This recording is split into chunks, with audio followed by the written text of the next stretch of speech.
Bonjour à tous, c'est Jacques de Soigny Photo. Aujourd'hui un test en fait avec le nouveau Nikon Z9 sur le terrain de rugby de Soigny, que nous remercions de nous avoir accueillis et permis en fait de faire ce test en grandeur nature.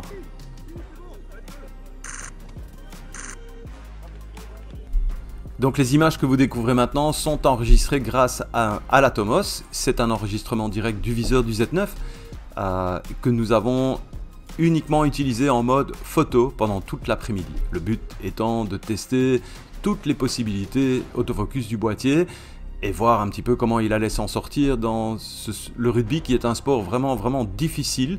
Il y a beaucoup de joueurs, l'action est très rapide, il n'y a pas d'espace, donc pour l'ice trekking c'était vraiment un vrai challenge à essayer de respecter.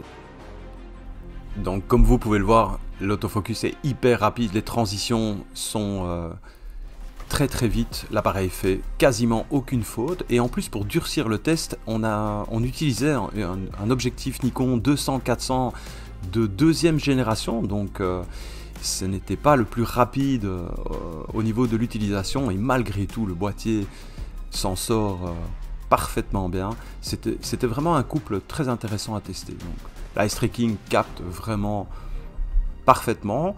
Là on est en mode White S, ce qui n'est pas le plus facile parce que du coup en fait il ne sait pas toujours où il doit aller sélectionner l'action, et malgré tout le boîtier s'en sort. On a aussi testé toutes les cadences de motorisation possibles du boîtier, donc que ce soit en image par image, en mode 20 images, 30 images, 120 images, et pour finir on est revenu sur un mode de 12, mais voilà, il n'y a pas de faute, il n'y a pas en fait de photo floue en fait dans les cadences. Une fois que le collimateur est au bon endroit, l'appareil fait vraiment le boulot au maximum. Là vous voyez, on est passé en zone large, en 20 images secondes, et donc une fois de temps en temps le collimateur cherche, mais vous voyez à quelle vitesse ça peut aller, et malgré tout, sur l'action sur laquelle on se concentre, eh bien l'appareil est vraiment au bon endroit. Un exemple dans cette action, la mêlée, en fait vous allez voir, l'œil du joueur est vraiment dans l'ombre, et malgré tout le boîtier va capter. Dans cette autre action ici, on est toujours en ice trekking en 3D, mais on va aller placer le collimateur sur le ballon, et ce qui est intéressant c'est que du coup l'action va se passer là-dessus et pas sur l'œil du joueur, et ça va nous permettre de pouvoir décomposer l'action. Vous allez voir, le coup de pied va partir et les photos vont suivre, la décomposition de l'action, et l'appareil n'a pas du tout été tenté d'aller jouer autre part. Alors ici on change, on passe sur une zone L en zone, et ça c'est vraiment le mode que nous avons préféré utiliser, parce que du coup on peut vraiment se concentrer sur l'action, et l'appareil n'essaye pas à tout prix d'aller trouver l'œil du joueur. Ça c'est une action à 120 images secondes, on va pas vous mettre les photos derrière, ça durait trop.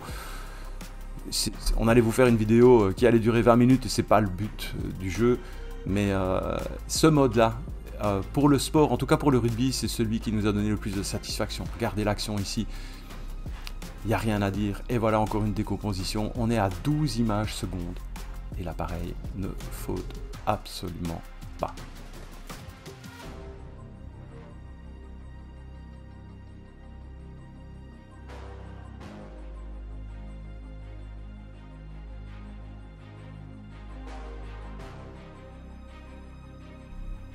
Alors au final, je ne vous dirai pas que l'autofocus du Z9 est meilleur ou moins bon que ses concurrents, mais ce qui nous a frappé dans ce test, c'est la distance avec laquelle l'ice trekking peut travailler, et là je pense qu'il est effectivement un point d'avance par rapport aux autres.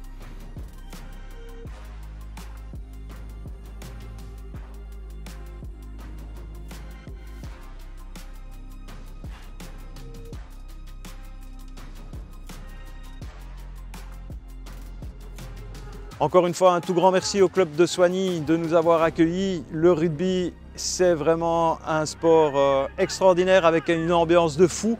Et donc, si ça vous intéresse, en fait, les informations du club seront prises en dessous dans le compte rendu. N'hésitez pas à les contacter, je pense que l'accueil sera excellent. À bientôt, salut!